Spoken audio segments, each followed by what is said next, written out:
One of my favorite scenes in Game of Thrones was when Tyrion killed his father, Tywin Lannister, while Tywin was taking a dump.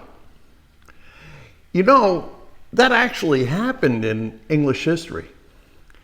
A king named Edmund Ironside was killed while he was taking a dump. And according to some reports from the time, he was shot with a crossbow. That scene, along with many others that are just as great or gruesome, if you prefer, is part of a book called The White Ship that was written by a man named Charles Spencer. You're probably saying to yourself, I've heard that name before, Spencer. And as a matter of fact, you did. The fact is, he is actually, or was actually, the brother of Lady Diana. And he's a pretty well-known historian of English history. Quite frankly, until I read this book, I had never read or heard of him. Now, the book, The White Ship, that I'm talking about, centers on the sinking of a ship that was carrying the heir to the English throne. He was a guy named William Atheling, I think you say it, and he was the son of the English king Henry I. And his drowning in that shipwreck really screwed up English politics. The story in the book starts before that sinking, with William the Conqueror's rise in Normandy and then his conquest of England. Now, even though it starts then, it really focuses on what happened between his death, that happened in 1087, up to the accession of Henry II in 1154. Now, this whole 70-year period was, for the most part, incredibly chaotic. We start off with the fact that William the Conqueror had 3 sons. When he died, they all fought with one another for control of both England and Normandy.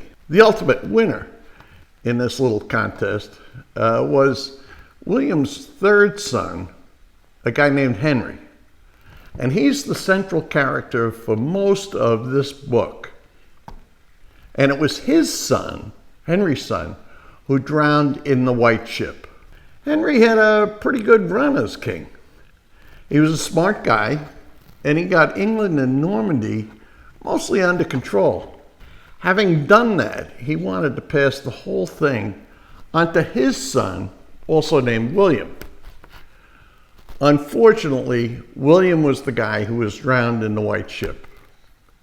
Now, Henry's only other surviving legitimate child was a girl named Matilda. Well, a young lady named Matilda.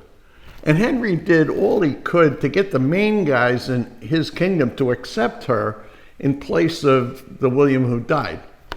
A bunch of them swore an oath, swore to support her. But then, after Henry actually died, they had second thoughts. And the Brits had some fairly old-fashioned ideas. Some of them just weren't ready to accept a woman as ruler, even if she's just regent for a son, as being in charge of everything. So what happened was, some of them had sworn an oath, some of them hadn't, and after Henry's death, a civil war broke out. And the immediate upshot of the Civil War was that there was a brief reign of a guy named Stephen. But even when Stephen became king, Matilda, the surviving legitimate daughter, continued fighting, and ultimately she was able to get rid of Stephen and put her son Henry, another Henry, on the throne. And Henry he became Henry II, and he actually got there because of the fact that his mother was really good in terms of the battlefield, and also because he was the grandson of Henry I, Henry II, Henry I. Now, Henry II actually turns out to be far more famous than his grandfather. This Henry II was the guy who the movie The Lion in Winter was all about. He had married Eleanor of Aquitaine. Some of his children included Richard the Lionhearted and the Bad King John, and so on. Let me get back to this book, The White Ship. In this story, there are a lot of characters in the story. They're all lords and other kinds of big shots in both Normandy and England. They all like fighting with one another. They go back on their oaths and things like that. And for a hobby, they love engaging in just unbelievable cruelty. And I'll tell you what, once again, you're going to be reminded of the Game of Thrones. But it's the Game of Thrones on steroids. What you've got to do is add into the mix a lot of eye gouging, cutting off the tips of noses, and all of that with the occasional impalement. The difference between the Game of Thrones and what's in this book is that all the stuff in this book actually happened. It's pretty good.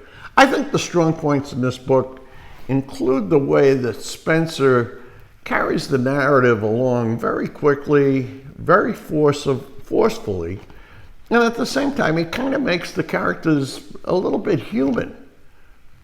He also does a pretty good job of making sense out of what is, quite frankly, a lot of confusion. On the downside, in terms of this book, you need to pay very close attention to keep track of who is who. And as you can tell from what I've said so far, there are a lot of characters who have the same names. There are several Williams, Henrys, Matildas. They're sort of all over the place. And you've got a bunch of Roberts in there too. Now, in addition to that, I would have preferred if he had some maps so I could understand where these different castles and strongholds were. And similarly, I think the book might have been helped if he included some like family tree type charts so you could see how all these people are related.